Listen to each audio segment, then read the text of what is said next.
Hey guys, it's Chloe. Welcome back, or welcome to my channel. It has been a minute since I feel like I've been in my garage, and especially nonetheless making a video about my Gen 3 Toyota Tacoma.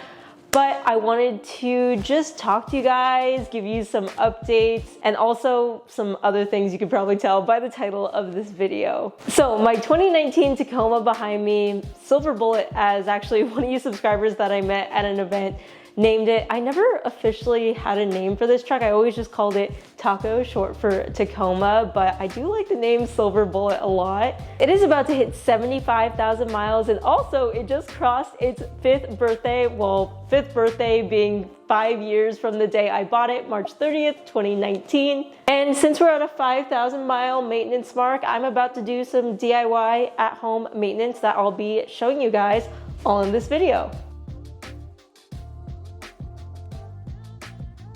So yeah, we have a laundry list of things to do on the Tacoma today, including a diff oil change, an engine oil change, a Techron fuel system treatment, and we also just graduated to their high mileage stuff to use on my Tacoma, since technically that's what's recommended for vehicles with 75,000 miles or more, even though we all know 75,000 miles is just barely breaking it in. We're greasing the drive shaft and a couple other items we have to check off the list. But also recently, my truck started developing a lot of vibration issues, which was really annoying because I daily drive it to my 9 to 5, so I had to deal with it every single day. And I did what a lot of other Tacoma owners do when this starts to happen, which was installing an ECGS clamshell bushing in the front differential. I have a whole video including the install of that, kind of some explanations, how it helped out some of my vibrations, etc. But we're fully fixing my Tacoma's vibration issues today with some help from some awesome techs at Off-Road Warehouse, and also what ended up being a new OEM part for my truck that I ordered from Sparse Parts. So a lot going on, and that brings me into the next topic I wanted to talk about in this video: plans for my next new vehicle. I'm gonna rest you guys down here on the bench, literally on a can of spray paint. This could go really badly. Okay. Recently, I've had a lot of really cool opportunities to look at up close, test drive, talk with some product experts about some of the newer Toyota vehicles that have come out, which there have been a lot of new releases recently. Hopefully you guys have been liking those videos. I've been doing my best to kind of bring you along on the experience because it's just really fun to learn about all the new trucks and SUVs that Toyota and Lexus has come out with recently. It's just interesting to me as a current Toyota owner to see the next generation of things and where things are going. But actually, for one of these vehicles I reviewed, I became particularly interested in it, and I ended up ordering one. Now in this video, I don't want to get too deep into specifics about which model it is just quite yet, and timeline wise, I am not actually sure when it's going to actually get here. I've been talking to my dealership though, and hopefully that will be very soon. Good things take time, that's at least what I keep telling myself. But yeah, I just wanted to update you guys on that. So what that means for the channel is when that new vehicle does arrive, I definitely want to feature it here on the channel because I think you guys will think it's a lot of fun too. And so I think my video format for that new vehicle will be very similar to kind of how my Gen 3 Tacoma videos have been the past couple of years. You know, we'll do obviously modifications. We're gonna buy it and it's going to be bone stock and build it up, so that'll be really fun. Obviously do product reviews of everything we do end up installing, and of course, lots of off-roading too.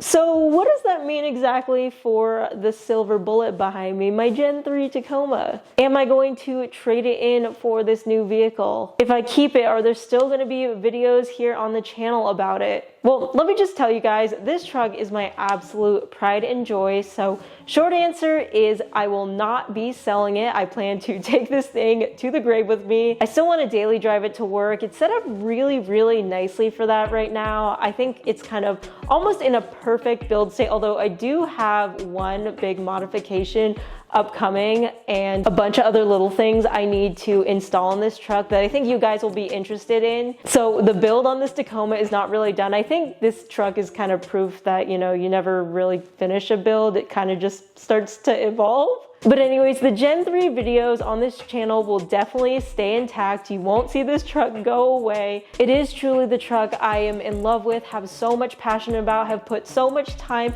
and effort, blood, sweat, and tears into, and I recognize that so many of my viewers are like that with their trucks too, so hopefully that's good news if you like watching my channel. You'll still see the Gen 3, but there will be additional videos about the new vehicle that I will be posting. So yeah, that is the update. I feel like I just, a weight just fell off my shoulders. And I'm curious if you guys want to guess in the comment section down below what you think I'll be getting. I have rambled a lot in this video. I feel like I kind of had to because I wanted to update you guys really, really badly. But now let's actually get to the maintenance on my Gen 3 Tacoma.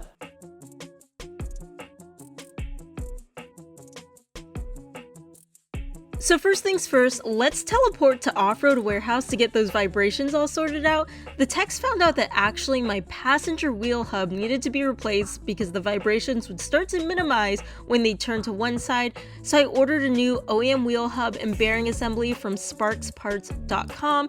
And the reason I like to bring up Sparks Parts on the channel often is one, they are a verified source for purchasing OEM Toyota parts online. You do have to be really careful of fakes out there, but I can vouch for Sparks. They are a real dealership and real parts department that ships out genuine Toyota parts. And two, after years of me ordering stuff on the channel through them, they actually gave me a discount code for you guys to use. This is how you use it. Just type ChloeKuo, all one word at checkout, and you'll get 5% off, which is super nice of them.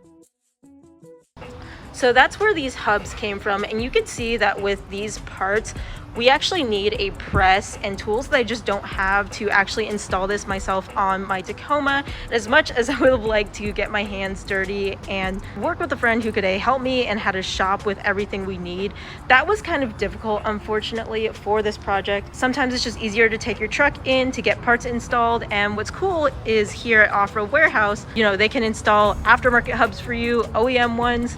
They will do all, and this San Diego location is the one I'm frequently at.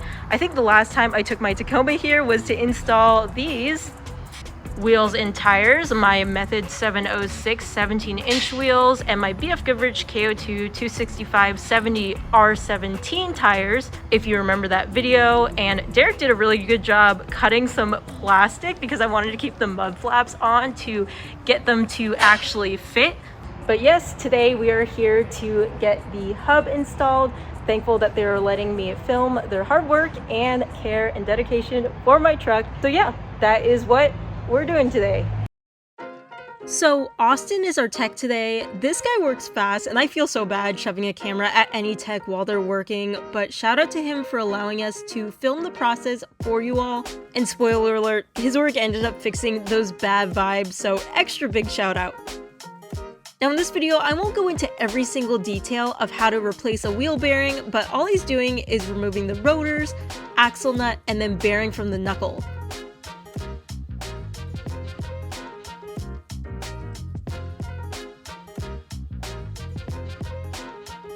Also just watching, man, I wish I had a lift and a shop that could fit one because all of my DIY stuff would be so much easier, but I digress. Now, if you're needing to replace a bearing on your truck and you want to go aftermarket, typically the new hub and bearing will already be pressed together and is ready to go. But if you go OEM like I did here, the hub and bearing are separate parts which need to be pressed. Keep in mind as well, you will also need a new axle seal. Now, the reason I went OEM on this, even though it was like double the price and work compared to most aftermarket options, is because with most performance parts, OEM is just my go-to for reliability and peace of mind, honestly. That's just my 2 cents. You'll see me use OEM for most of my maintenance stuff here in my videos over aftermarket, but all things considered, maybe I've spent more money in the end, but my Tacoma hasn't had any big problems as I've used factory parts, so that is just what I do. With the new assembly, it's basically the removal steps, but in the opposite order to actually get that wheel and hub assembly installed. Then Austin torques and test drives my truck.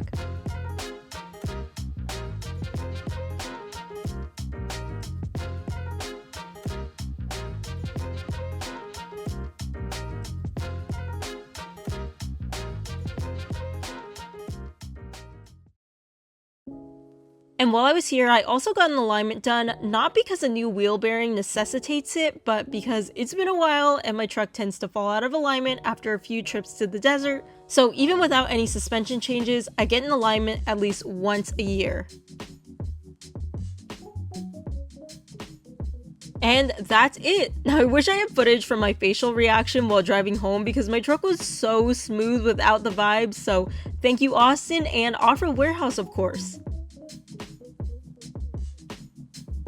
So now that my Tacoma was kind of back at its baseline, let's teleport back into the garage to start my 75,000 mile maintenance items. And this is me watching my own video to remember socket sizes and how much diff fluid I needed. I am big enough to admit I reference myself sometimes, and I have found my own catalog of videos is useful from time to time, especially when I'm doing something like a suspension install and I'm like, wait, I torqued that right? Because I got it all on camera. YouTube perks. Anyways, I put some tunes on and got to work. Starting out with a rear diff fluid change, break the fill plug loose, and then here I'm just checking the fluid level, which seems good considering I got some on my finger.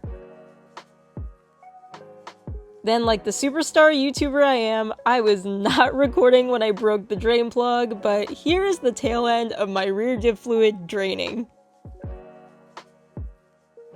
Check the drain plug for no metal shavings, yay, and then replace it, and it's time to fill this thing with gear oil.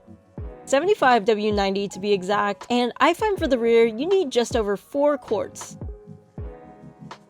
In my past videos, I've used pumps and tubes to get the oil into the rear diff, but what I think I like the best now are these pouches because typically it's faster and there's less oil loss, except these bags are being just a little finicky with me today. Look, gear oil is expensive, so I get grumpy when I even lose just a few drops, but I still vouch for the pouches if you're at home.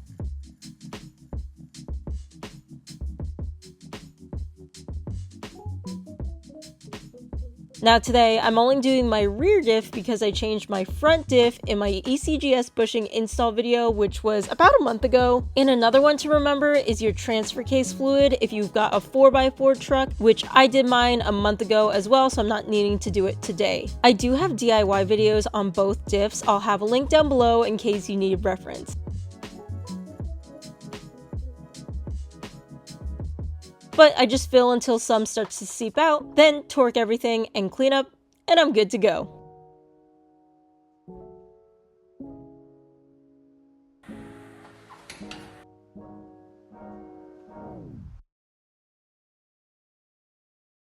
And while I'm under here, it's time for an engine oil change. Since I use a synthetic oil, the manual recommends doing this every 10,000 miles, but I just do it every 5. That's just the cadence I like, and I've gotten used to doing these every few months, so it isn't that bad now, especially when you have the right tools.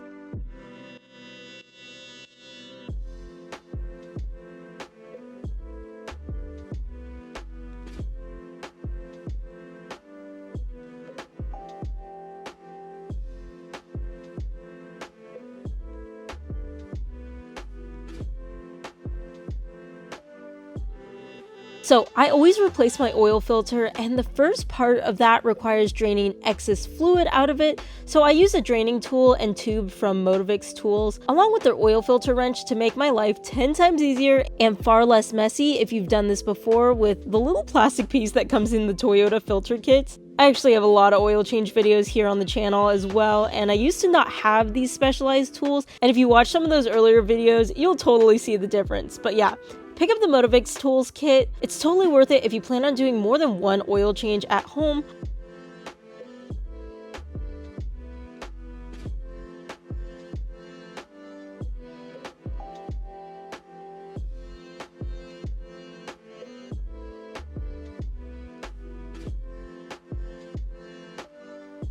And the oil I use is 0W20 Haviland Pro DS, which is very recognizable because it comes in this box. But I love the box for my Tacoma specifically because it just happens to have the exact quantity I need for my engine. Most oils on the shelf come in 5 quart or 1 quart quantities, but because of the box, you get 6 quarts, and that's a very happy coincidence again for these V6 Gen 3 Tacomas.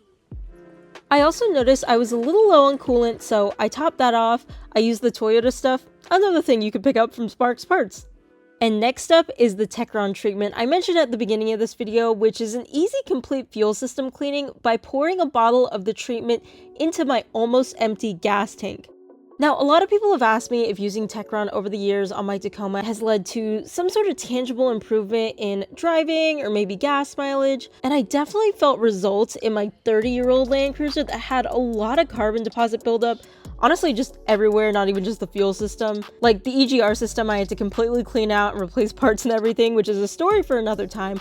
But at this point, Techron for my Tacoma is all preventative maintenance. This truck is still relatively new and relatively problem-free all around, but I am big on preventative maintenance on anything and everything I can, which is again, why you saw me get an alignment earlier at Off-Road Warehouse, why I change my oil super often. And Techron's just another one of those things, probably the easiest thing, I can add to the list, so why not?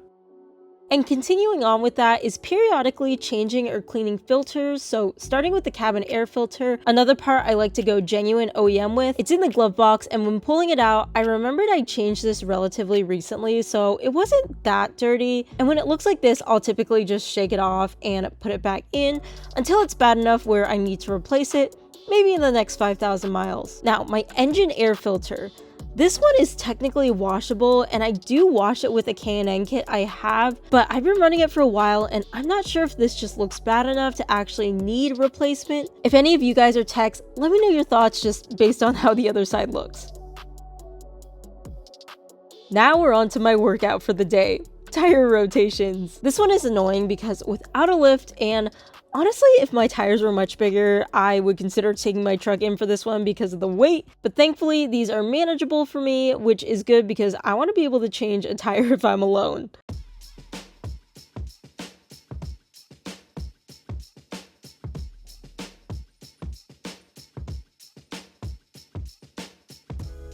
So anyways, I just swapped the fronts and rears on each side. No, I don't rotate in my spare because it doesn't have a TPMS, but if yours does, then you definitely can. Also, while rotating my tires, I'm so sorry that my camera focus is all off. I was using a different lens and should have checked the focus, so apologies on that.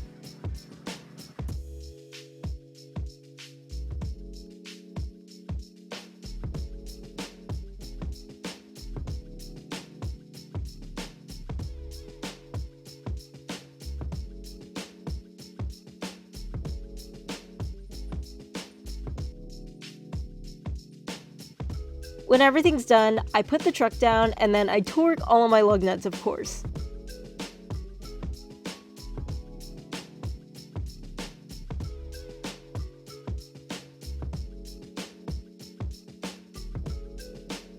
And then the very last thing I'm doing for today is greasing my drive shafts. So hitting a few zerks with my grease gun, which is easy. The only thing I have to do is remove my cat shield. But I just pump grease until I see black and then red grease come out because that just tells me that new grease is in the U-joints. Now, my truck has 2 zerks up here in the front. Some of the newer Tacomas have sealed U-joints, so if you're doing this yourself and can't find a single zerk, it's very possible that you just don't need to do this, which is nice. But the 19s and earliers tend to just have at least 2 from what I've seen.